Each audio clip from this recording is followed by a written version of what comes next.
Hari ni kita nak buat video satu lap inner ring road lah, maksudnya Jalan Tun Razak lah. Kita pusing satu round, tunjuk dia punya sistem adaptive cruise control lah. Kamera sistem adaptive cruise control untuk produk Ativa ni menggunakan kamera semata-mata, tak menggunakan radar. Jadi kita tengok dia punya prestasi dia, sama ada yang boleh berfungsi sama ke tidak macam sistem lain yang menggunakan radar. Yang tahu kita Honda City RS bakal menggunakan sistem yang juga menggunakan kamera semata-mata, tidak menggunakan radar.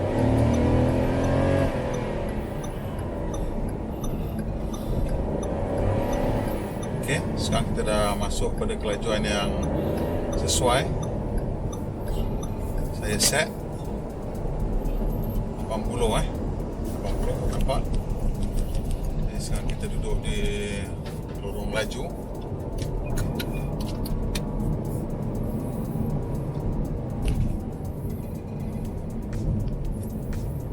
Dia dah perlahan ikut kita depan tu.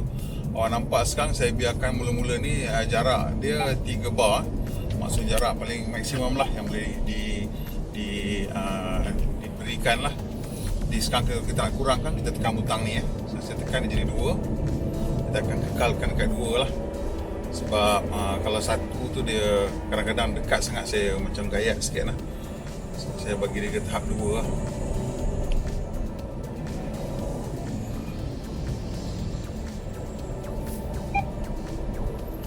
So ni masalahnya bila kita bagi jarak atau jauh sangat, orang nak menyelip depan lah. So tak apa, kita biarkan,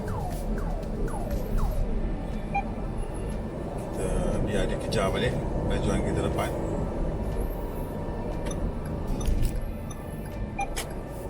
Jadi dia juga ada sistem lane keeping assist, kita tengok kat situ. Jadi bila line gasan putih tu menyala, dia break tapi ngeri lambat dia datang dekat so boleh nampak situ bila ada kereta menyelip kat depan memang jadi ngeri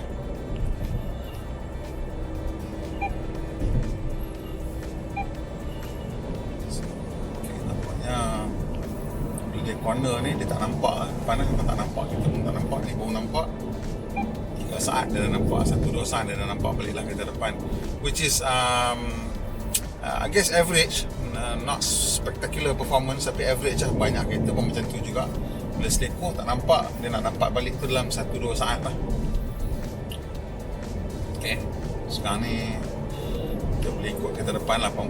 Kita naikkan kelajuan tu sikit pada 90 pasal saya rasa bawah ni dia punya speed limit dia 90 kalau raya bawah ni.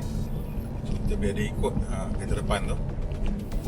Ni dia nampak elok je, dia ikut, dia perlahankan dengan elok.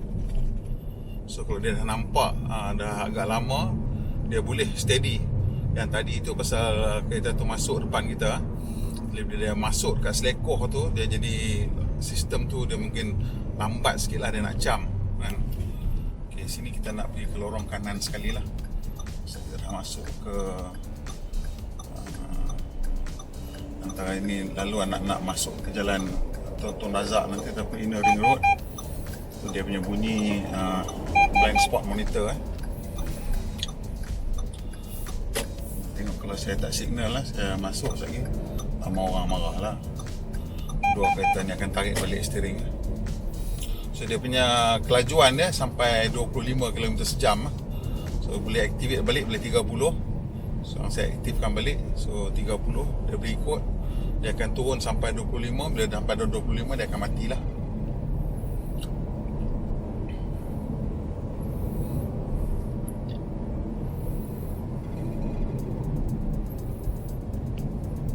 So kita sikit lagi ni masih lagi dekat Jalan Duta. Dan sekarang ni saya memang tak payah kawal lah minyak ataupun brake, dia akan ajak kereta kawal. Selagi kelajuan tu bawah pada atas pada 25 km sejam, dia akan kekal lah. Untuk memulakan sistem, kelajuan kena 30 km ataupun lebih laju pada tu. Tapi bila dia perlahan ni sampai bawah 25, dia akan nampak tu 24 dia akan matilah. Sampai 24 je dia akan tendang, dia bip, so ambil alih semula lah. Yang ini tak ada low speed follow. Kalau dia ada low speed follow, dia boleh ikut sampai kereta berhenti. Jadi salah satu sebab kenapa dia tak boleh ada low speed follow ialah sebab kereta ni tidak menggunakan electronic parking brake. Jadi apa yang berlaku dalam sistem yang low speed follow, bila kereta masuk ke ataupun berhenti di belakang kereta depan, dia akan menggunakan parking brake lah untuk pegang kereta tu. Dan bila kereta depan mula bergerak, kita tekan resume, dia lepas parking brake, dia akan jalan. So dia tak boleh gunakan brake biasa, pasal brake biasa ni masih lagi hidrolik biasa lah, sistem hidrolik biasa, masih lagi memerlukan kita tekan lah. Tapi sebenarnya dia boleh auto emergency brake. So saya pun tak faham kenapa dia tak boleh just wire the system, pergi menggunakan sistem yang apply auto emergency brake tadi tu untuk applykan brake kaki lah macam biasa. Tapi memang dia kata macam tu lah, mungkin protokol dia lebih selamat lah bila gunakan electronic parking brake, dia lebih kekal lah. Pasal electronic parking brake sebenarnya bila dia tangkap, sebenarnya dia ada kunci dia kan. So apa-apa berlaku pun dia kereta tak bergerak. Kalau pakai brake kaki tu, walaupun yang elektronik, walaupun dia boleh tarik, kalau apa-apa berlaku, mungkin bateri habis ke, apa-apa sebab ke, terpadam ke, kereta mungkin boleh bergerak lah. So itu mungkin kat situ dia kira bahaya, so dia tidak menggunakan lah. Pasal testing protokol ni memang banyak lah sebenarnya. Sekarang kita dah masuk ke inner ring road ataupun jalan lintasan dalam ring road, masa jalan kitaran dalam lah, Kuala Lumpur, inner ring road Kuala Lumpur, ialah Jalan Tun Razak sebenarnya. Middle ring road yang pusing pergi ke Melawati semua tu lah, that's the middle ring road lah. Terbahagiannya ialah Duke Highway and all that semua lah, MRA2. Sekarang ni relax lah, tenang lah, tak ada buat apa. Dia terus saja berjalan. Keadaan trafik bergerak, ada trafik ni. Kalau selalunya lah, kalau kita memandu sendiri, nanti kita sibuk nak cari ruang nak mencelah. Tapi bila kita dah activatekan sistem ni, kita dah tak mau nak mencelah lagi, pasal dia lebih susah. Bila macam ni, kita biar, kita duduk kat lorong tengah, daripada duduk lorong laju, kita biarkan aja. Skuad penyelamat di PKL, kenapa berlaku. So apa pun, lepas ni kita tengok trafik mula perlahan. Yang mula orang menjelit masuk, dia nampak tu dia agak lambat. Tu dia bunyi bak, tu dia dah rapat sangat kan, nanti bunyilah. Tu lori SUV di PKL juga tu.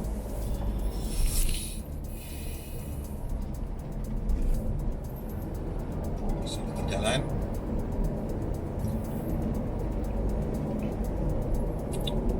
Macam saya cakap adalah, bila kita dah gunakan sistem adaptive cruise control ni, kita selalunya nak mengambil kelebihan lah kan. Kelebihan dia ialah sistem ni dia kawal semua benda, dan kita kurang kawal, kita nak kawal steering aja. Jadi untuk itu berlaku, kita tak maulah tukar-tukar lorong sangat. Kita duduk lorong tengah ni, yang mana kita selesa dengan kelajuan dia, kita tentukan jarak, kita biar dia jalan kan. Oh dia kan, tu line putih tu maksudnya dia nampak lori selit depan.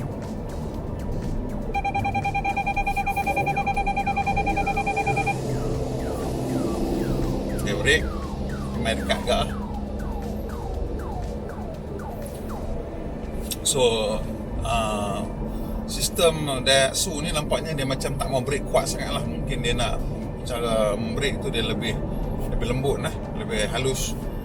Cuma kita jadi gayat lah, kita ingatkan dekatnya kan, tapi dia boleh. Beza jugalah dengan sistem sebagai contoh yang daripada Eropah, BMW terutamanya, dia punya brake tu lebih agresif lah. So kita rasa dia brake awal, jadi nampak lah kesan itu bahawa kita boleh lebih agak, bahawa ianya rasa tak kena lah, nampak macam okey dia akan brake. Ini dia brake dia tu tak kena, tapi sebab dia brake lembut sangat lah, kita pun jadi gayat juga. Okay, sekarang nak kena signal ke kiri, lambat lah. Jadi ini tak beza kelajuan tak banyak sangat. Kita kena tekan minyak sikit.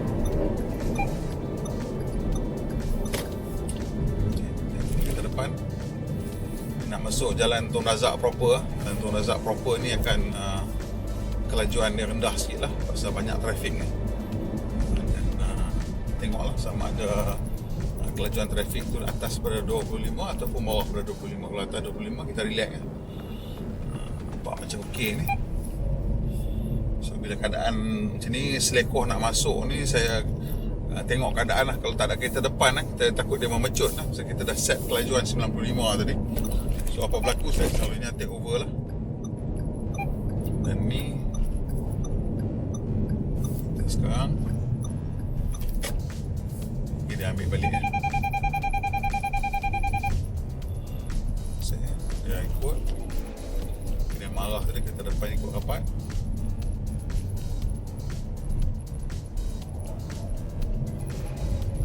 Pecut. Kereta depan sana pula. Terus perlahan. Bila perlahan dia nampak lama dia okey, dia tak ada hal. Dia tiba-tiba masuk selit, tu yang dia jadi brake lambat tu. So kita kena tengok, perhatikan sistem lah. Kalau kita biasa bawa, kita tak perhatikan sistem kan, kita nampak dia dekat, kita brake kan. Tapi hari ni sebab saya uji, saya biarkan dia lah tengok kan. Tu yang jadi gaya tu. Kalau bawa biasa kita tak buat lah macam tu, kita tekan brake lah. Walaupun mungkin kita rasa gayat tu, benda tu katalah contoh lah kan, dia membantu masa bila tahu, masa kita sedar dan alert, kita sendiri akan take over lah. Gila lah kalau kata saya biarkan dia brake lambat kan. Tapi apa yang berlaku, benda ni membantu bila kita mungkin terleka atau mungkin kita mengantuk. Kerana kita bawa perlahan ni pun boleh jadi mengantuk juga kan. Sebab yalah, perlahan mengantuk kan. So bila keadaan mengantuk tu, kerana kita tak sedar kita depan selit kan, masuk brake ke, jadi sistem ni boleh membantu untuk mengurangkan, kalau dia tak mengelakkan pelanggaran langsung pun, dia mengurangkan tahap kerosakan yang akan berlaku kalau kita langgar perbezaan kelajuan tu kurang banyak kan, kita dah break kan. So itulah dia sebenarnya di mana sistem ni sebenarnya yang itu tidak menggunakan adaptive cruise control, hanya sekadar menggunakan ASA lah, Advanced Safety Assist. Tapi bila kita gunakan adaptive cruise control, dia menambahkan kita punya relax lagi lah kan. Dan dia activate sekali lah dengan ASA tu. So dah mula-mula the adaptive cruise dah perlahankan sikit.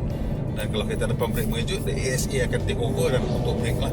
Masa bila dah kelajuan tu dah rendah, katalah awak mengantuk bawa sangat mengantuk bawa sekarang, tiba-tiba kereta depan tu dah slow down speed dia bawah pada 25. The adaptive cruise control tu dah lepaskan. Bila dia dah lepaskan, awak masih dah mengantuk, tertidur ke terlelap ke, dia tengok awak tak brake ke depan tu, dia pula akan brake. Jadi tak boleh dia brake mengejut macam tu. Memang saya take over. Nampak macam tak boleh dia mungkin boleh, tapi saya tak biarkan lah. Tu dah nampak macam semacam je ranggi tadi kan. Nampak mata terbeliak saat tadi kan? Nampak? Tak nampak. Tapi kira terkejut juga lah. So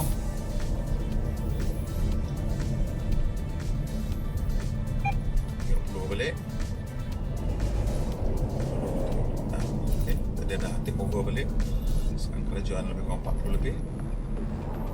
Break balik.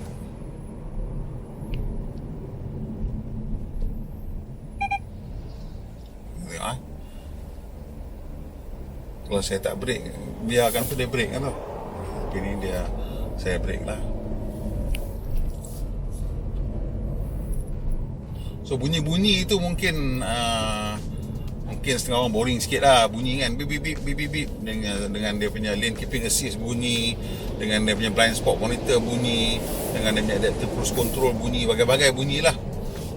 Saya ni mungkin pasal ini kerja saya, jadi saya dah biasa dengan bunyi-bunyi ni. Dan pada saya ianya memang satu benda yang bagus, sebab dia mengingatkan kita lah bila kita nak tukar lorong, dia berbunyi mungkin kita akan tengok side mirror lah. Kalau jenis geng-geng yang tak erti pakai side mirror kan. Ataupun bila kita tukar lorong dan kita tarik steering kita dan berbunyi, mungkin kita akan teringat nak pakai signal lah, untuk geng-geng yang tak erti pakai signal lah kan. Jadi benda-benda ni semua membantu. Memang dia buat mereka jadi boring lah, tapi orang kata Ni dia panggil negative reinforcement lah, behavioral reinforcement ni. Dia bagi kita rasa jengkel, lepas tu kita buat lah supaya benda tu tak bunyi. Kalau tidak dia bunyi, saya rasa tak boleh padam bunyi tu. So tu dia lah cerita dia. Kalau awak tak pandai pakai signal dan tak pandai pakai cermin sisi, jangan belilah high AV ni, pasal dia tak suka. Dia tak suka kat awak nanti dia pakai berungut. Dia beletiak tak berhenti kan. Jadi beletiak tak berhenti, tahu saja suhu naik jadi tahap meletup kan. Tak meletup kalau kacau lah. Tak kira ada pula tupi masuk bawah dia sebab tarik lah wire apa rentak nak bagi hilang bunyi. Lagi kacau. Saya tahu lah mungkin ada setting kat dalam ni boleh padamkan bunyi. Tapi selalunya lah bunyi-bunyi amaran jarang yang boleh padam lah. Yang saya tahu dalam kereta bunyi amaran yang kita boleh padam hanyalah reverse sensor je, ataupun proximity. Bukan reverse sensor pun, proximity. Maksudnya bila kita dah bergerak, kadang-kadang dia bunyi, kita boleh padam. Itu saja yang saya tahu yang boleh padam lah, bunyi amaran. Yang lain saya rasa tak boleh padam. So inilah dia sebabnya kenapa kalau boleh saya suka yang boleh low speed follow lah.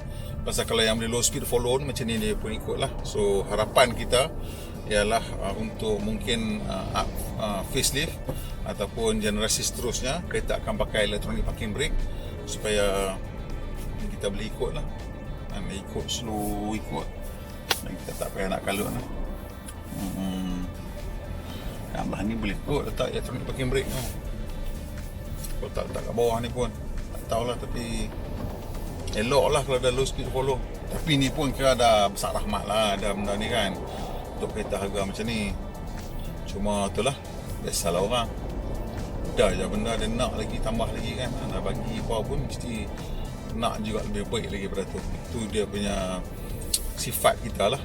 Itu yang membolehkan teknologi itu sentiasa membangun dan benda makin jadi baik lah. Pasal dia tak pernah selesa dengan apa yang dah ada. Kita sentiasa nak memperbaiki sesuatu. Ni dia punya tahap jam ni agak telat juga. Biasa jalan Tun Razak, saya keluar dalam pukul 10 ni, selalunya dia dah agak lega ni, dah agak lega lah, dia dah bergerak lah. Kadang-kadang kalau awal tu mungkin terus jam lah. Dan juga sekarang ni masih lagi orang kerja di rumah, masih lagi WFH ataupun BDR, work from home ataupun bekerja dari rumah.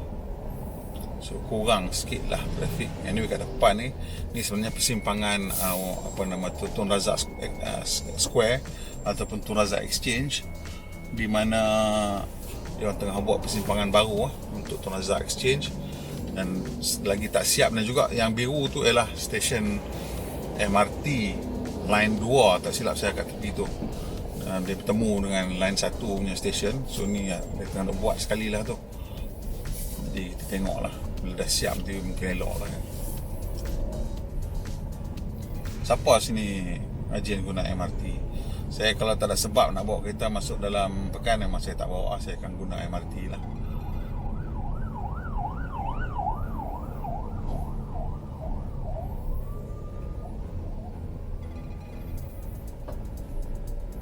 Sebenarnya bila kita sangkut dalam trafik jam ni mungkin 5 minit je, situ sampai sana 5 minit Tapi 5 minit yang paling panjang dalam hidup kita pada masa tu lah. Sebab dia jadi semak kan.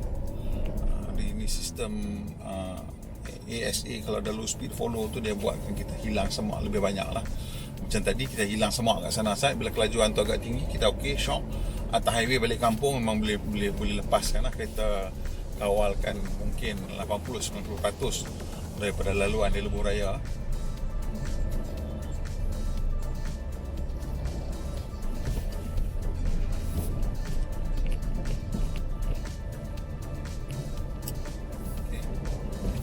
Kilometer lebih dah balik. Motor pun dia nampak. Jadi sekarang ni dia tengok motor tu sebenarnya gap dah. Motor selit ni dia jiwa kacau sikit. Nanti dia buat break mengejut. Hati sama ada dia boleh, dia tak malas atau tidak.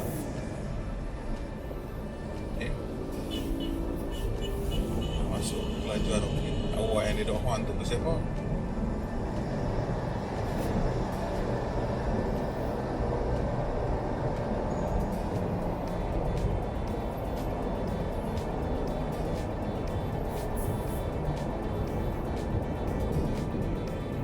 start ni selalu dia slow down sikit. Tengok nah.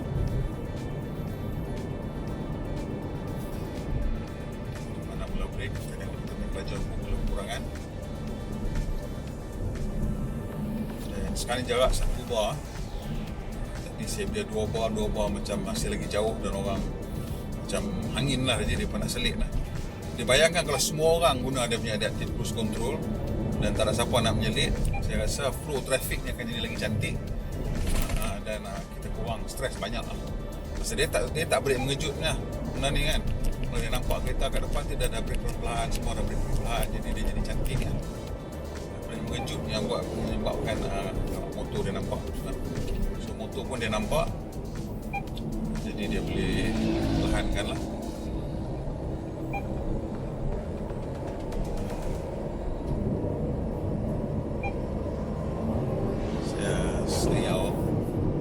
Ni kat dalam terowong lah.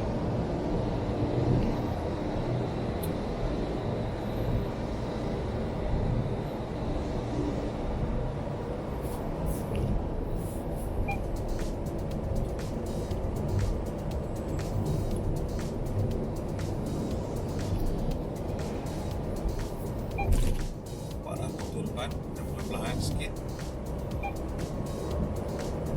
Dia balik.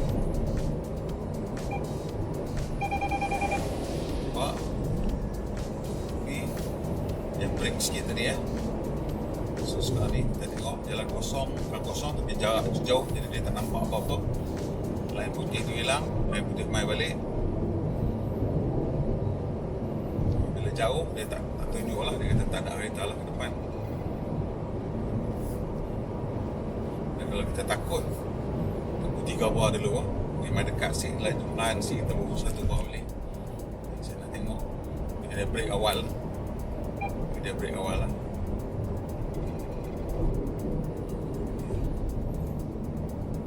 Jaga jarak ni juga. Sementara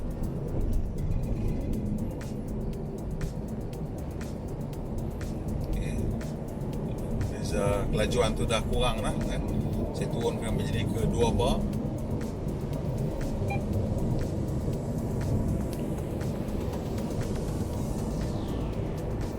Saya masih lagi risau lagi takut kereta dah masuk.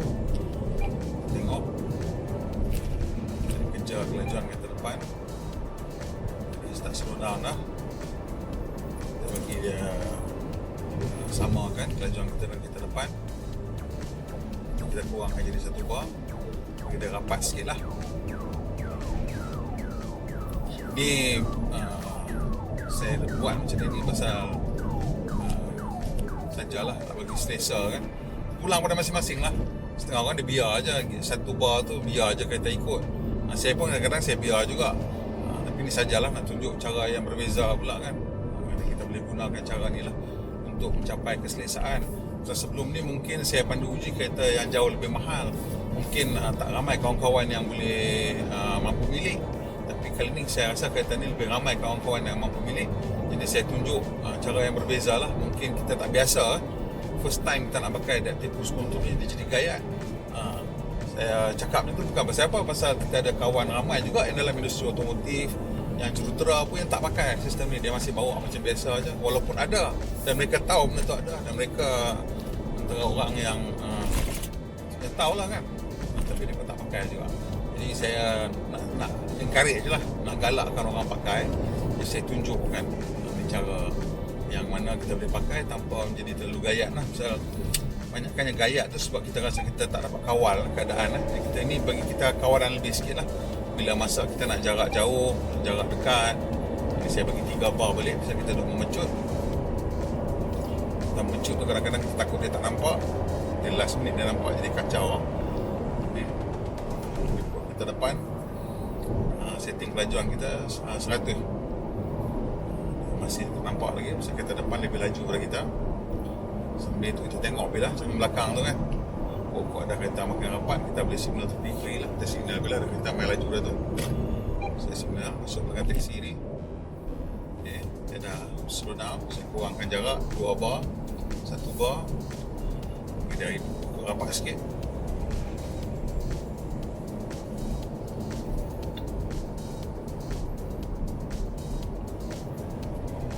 Dia ikut elok lah.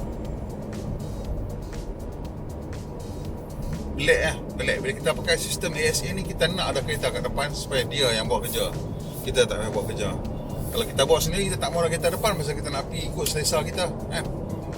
Jadi penat ni ikut kereta depan pasal kita nak kena throttle. Itu fine motor control kita panggil. Yang itu yang buat kita rasa penat bila kita memandu ni. Bila kita tak payah banyak sangat fine motor control, dan okey lah. Macam steering ni dia tinggal satu lah benda yang kita kena kawal kan. Yang brake dengan minyak dah tak payah dah. So dia jadi kurang lah stres dia, kurang penat lah. Tengok ni selesa dah. Saya nak masuk ke lorong kiri sebab tu dia bising sebab ada kenderaan atau motosikal di lorong kiri saya. Saya masuk, saya biar dia ikut lori ni pula. Awal-awal masuk ni beza lah bila kita bawa yang ada adaptive cruise control. Kita masuk lorong awal, kita nak biar dia lebih terkawal lah, supaya kita tak payah stres. Kena rasa lah nikmat dia, tak payah nak control throttle dengan brake tu. Memang kawal steering je ni memang akan kurangkan stres banyak lah. Ni dah jadi macam rapat ni balik. Dia tak ketahuan macam ni, jarak jauh sikit. Orang menyelit kat sini.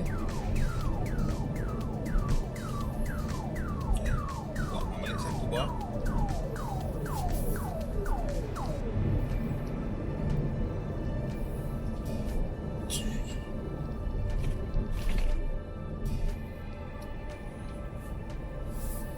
Jadi tadi sepanjang pemanduan tu saya terpaksa kawal sepenuhnya, mungkin dalam 10 minit atau 15 minit lah.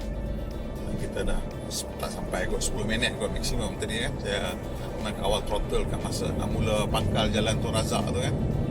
Lepas pada tu dah tak ada dah. Dia dah bergerak elok sikit je dah tak payah kawal dah. Semua jadi tukang steering je. Motor ni masuk, nampak okay. Dah hal siap sedia.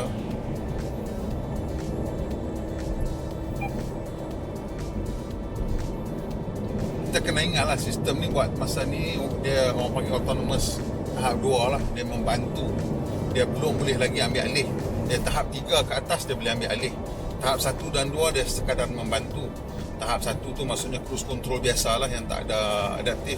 Tahap 2 ni ada adaptive cruise control dengan ada kekal dalam lorong, sistem menjaga lorong lah. Itu tahap 2, maksudnya dia membantu kita lah. Bukannya kita boleh lepas tangan dia, dia tak boleh. Kita kena kawal.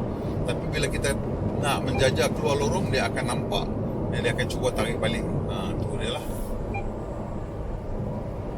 Dia nampak kereta kat lorong sebelah ni sebenarnya. Dia nampak kereta lah. Kena perhatikan lah.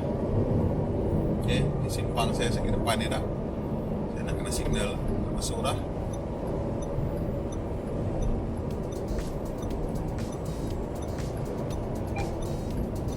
Dia buat. Okay, dia nampak elok. Kalau lorong, dia nampak, dia ikut. Tak ada hal. Sekarang saya nak tukar lorong lagi sekali. Tu dia bunyi bising. Tu dia dah senyap dah. Maksudnya dah lega dah. Objek tadi dah ditinggal ke belakang. Kalau lorong lagi. So, okay. Ikut kereta depan. Steady. Tak ada masalah. Setengah orang mungkin akan stres lah tengok jarak ni. Saya okey lah, jarak ni okey. Saya tak ada masalah. Saya okey, jarak tu jauh sikit. Dia ikut pula beza depan ni.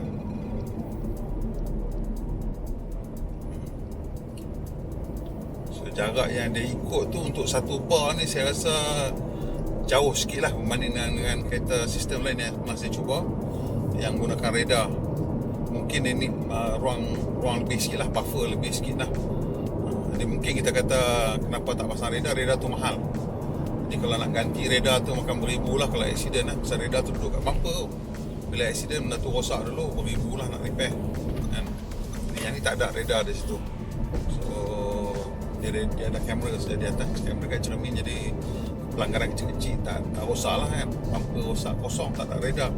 Kalau ada radar kat situ jadi mahal lah. Jadi setengah syarikat kereta dia lebih fokus kepada benda-benda macam tu jugalah. Cost maintenance, cost repair. Jadi ini salah satu benda yang memang perlu fokus lah. Terus saya cakap, hari tu saya tunjuk bahawa dekat sebelah penumpang, dia punya ruang beg udara dia nampak terpotong siap. So siapa kalau dia deploy benda tu keluar, kita tinggal ganti modul tu je. Kalau dia yang jenis licin tu kena ganti seluruh, $80 lebih mahal lah. Kalau awak jual Mercedes mungkin tak heran lah, pembeli-pembeli semua mampu kan, bagi bila letak apa benda pun tak apa, accident dia bayar je, dia tak kisah. Dan bila kita tengok produk ni, dia nak hasilkan kereta mampu milik jadi kita tengok pada perspektif tu lah. Of course kalau boleh saya pun nak tak ada benda tu kan, kotak tu, dan saya nak ada radar, nak ada macam-macam lah. Tapi pada harga yang ditawarkan tak masuk akal lah kalau kita berharap semua benda tu, dan masih lagi mahukan kereta yang kos lenggara dia murah kan, ataupun berpatutan. So sini dia punya speed limit dia ialah 80. So kita turunkan siap-siap.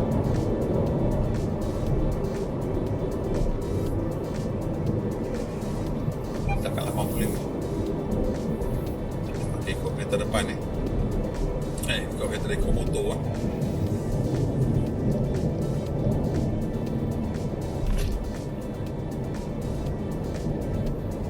Jauh kan ikut lah, jadi kita tak risau. Bila kita dah penat, yang kita nak dia bantulah. Masa kita tak penat tu, kita nak bawa sendiri, kita bawa lah sendiri. Hari ni saya nak tunjuk sekadar ujian supaya you boleh nampak. Tapi saya sebenarnya dalam realiti memang kalau sistem kereta tu ada adaptive cruise control, saya akan pakai 70 hingga 80% daripada masa, kerana saya memang suka.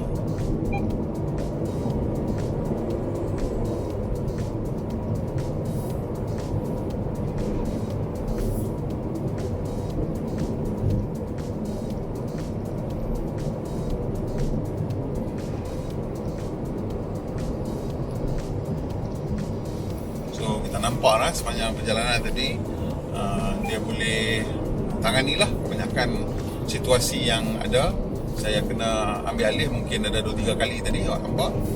Motosikal pun dia nampak, kenderaan masuk menyelit last minute pun dia nampak. Cuma tinggal jarak lah. Jarak tu sama ada dia brake cepat, brake lambat, ataupun brake mengejut lah kan. Dan ada kalanya dia brake tu lambat, jadi kita gayat lah. Banyak sebenarnya bila sistem yang ASA tu, Advanced Safety Assist tu, dia ada Autonomous Emergency Braking. Tapi protokol dia selalunya lah dalam semua sistem yang dah saya cuba, mula-mula akan berbunyi dulu bip-bip macam tu, baru dia nakkan brake. Masa dia bunyi bip-bip tu, dia dah pre-engage the brake, maksudnya dia dah kepit sikit lah brake tu kan. Caliper tu dah jalan lah. So dia nak bagi dekat brake tu, caliper brake pad tu dah kena dah dekat disc, dia brake perlahan sikit lah. Tapi kalau kita tak respon, dia akan terus tangkap lagi. Itu cara selalunya lah protokol yang gunakan lah. So dia bagi audible warning ataupun bunyian, amaran bunyi dulu. Lepas kita tak ikut amaran bunyi, baru dia akan bertindak berbeza lah.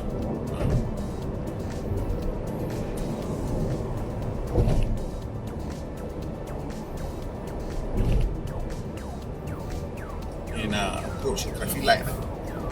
Saya nak tengok macam mana keadaan ni.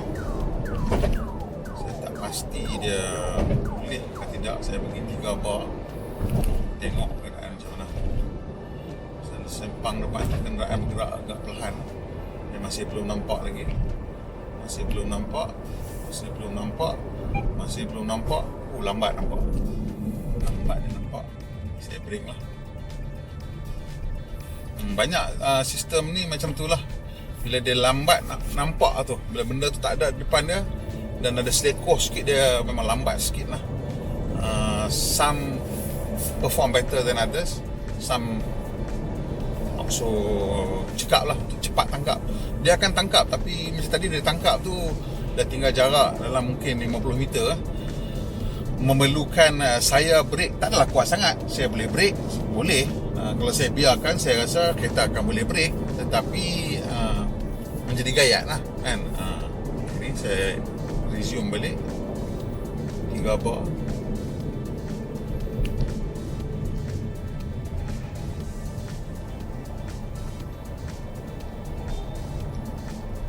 Lepas tu berhenti tu. Tak, okey, bawah 25. Berhenti. Daripada dia break tu kan, dia dah lepas dah. Jadi dia break, sekarang dia dah lepas balik.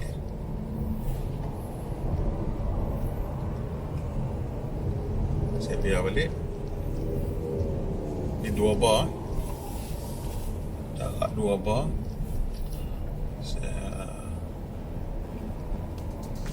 Dia break.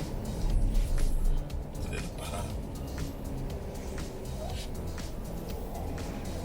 Okay. So tu dia punya stop start lah.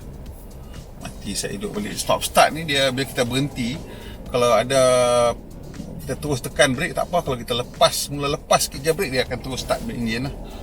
Dan kalau dia tak mau minta, tekan je lah brake tu. Tarik handbrake, tolak neutral, tengok apa jadi. Dia tak mati ya, dia stay hidup lah. Kalau yang menggunakan low speed follow tu, dia akan sendiri tahulah nak mati ke tak mati ke. Macam-macam benda juga dia baca. Macam tengok aircon, temperature berapa set, keperluan kompresor macam mana. Pasal nak tentukan sama ada enjin boleh dipadamkan atau tidak lah.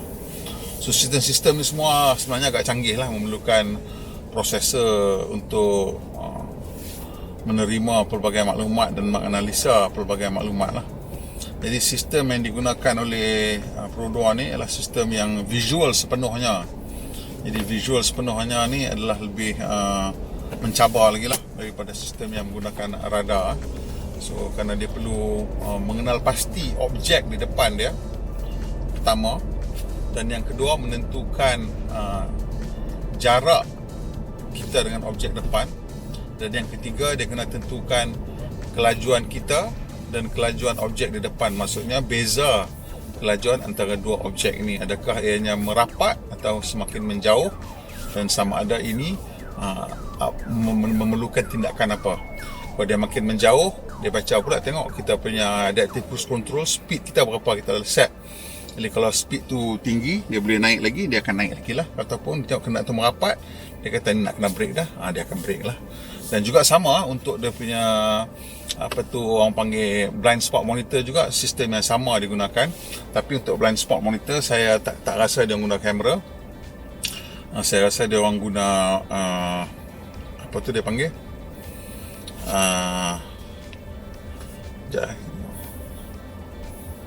dia guna ultrasonic sensor juga kan. Dia guna ultrasonic sensor kat bumper belakang tu pasal nak baca jarak kenderaan. Dia bila kenderaan tu kita potong, dia tak bunyi, lampu tak menyala, dia blind spot monitor tu. Tapi kalau kenderaan tu makin rapat dengan kita, baru dia akan nampak. So dia kena tahu jarak dan dia kena tahu perbezaan kelajuan lah, sama ada positif atau negatif. Positif means mendekat, negatif means menjauh lah. Kalau ada objek velocity difference negatif, maksudnya kita makin menjauh, lepaskan lah. Kalau dia positif makin dekat, dan kena menyala lah. Dan dia menyala sahaja bila ada objek. Tetapi kalau kita signal, dia akan berbunyi. Baru dia beritahu. So kalau awak tak guna signal, tarik ke kanan, dia tak bunyi. Tapi kalau dia boleh baca garisan, dia akan tarik balik kereta. Bila dia tarik balik kereta tu, awak kena tengok pasal apa kan. Mungkin kita pasal apa. Dan kalau kita dah biasa, dan kita tahu lah, oh aku lupa signal, tarik signal. Dan so dia punya cara dia beroperasi dia macam tu lah. Okay, ni dah kat sini memang kelajuan agak rendah sikit So saya kurangkan jarak tu jadi 1 supaya dia boleh rapat sikit lagi.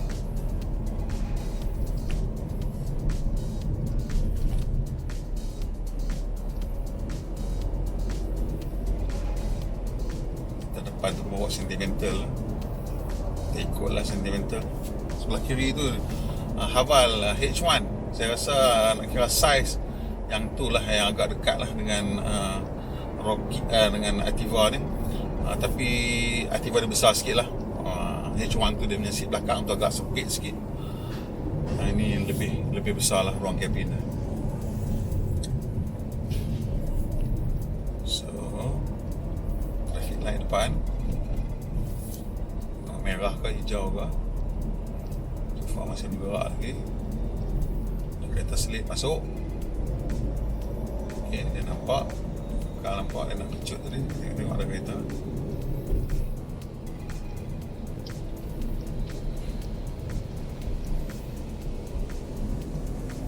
Berasa dia nak break sikit lah. Menunjuk kan.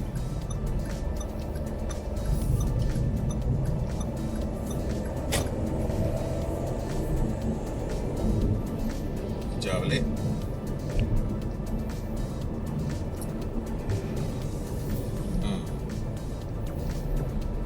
Okay. Dah tengok dah. Kurang 40 minit ni panjang video ni. Tak tahulah kalau kita potong-potong bersihkan mungkin dalam 35 minit ke apa ke. Tapi yang pastinya dah nampak lah sistem ni beroperasi. Saya tunjuk lah, detail lah. Dan semua banyak keadaan lah kita tempuhi. Masuk kereta selit, break tiba-tiba, semua ada. Dia detect lambat, dia detect cepat, semua saya tunjuk. Dan saya juga tunjuk cara lah nak gunakan. Dan saya gunakan macam mana kita nak laraskan 1 bar, 2 bar, 3 bar jarak tu dalam keadaan yang macam mana. Ini sebagai cadangan lah daripada saya.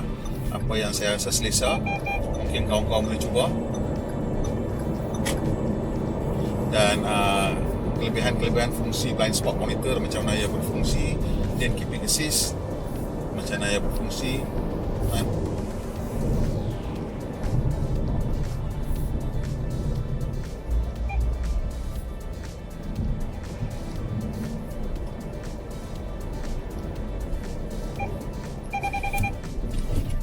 Lambat, nampak saya gaya. Dia nampak dah tadi tu. Saya lah yang gaya. Okay, terima kasih lah kerana tengok sampai habis. Kalau suka tekan butang like. Kalau ada manfaat kongsi dan kawan-kawan. Mana tahu kawan-kawan nak tengok sistem adaptive cruise control ni kat produk Activa. Mungkin dia orang baru beli, dia orang tak tahu macam mana nak pakai. Awak boleh kongsikan dengan dia orang video ni. Dan kalau boleh tolong kita, tolong subscribe lah. Kalau dah subscribe, tekan butang loceng untuk dapat makluman terkini bila kita buat naik video terbaru. Pemandu Malaysia, pemandu yang berhemah. Kita jumpa lagi, insya-Allah.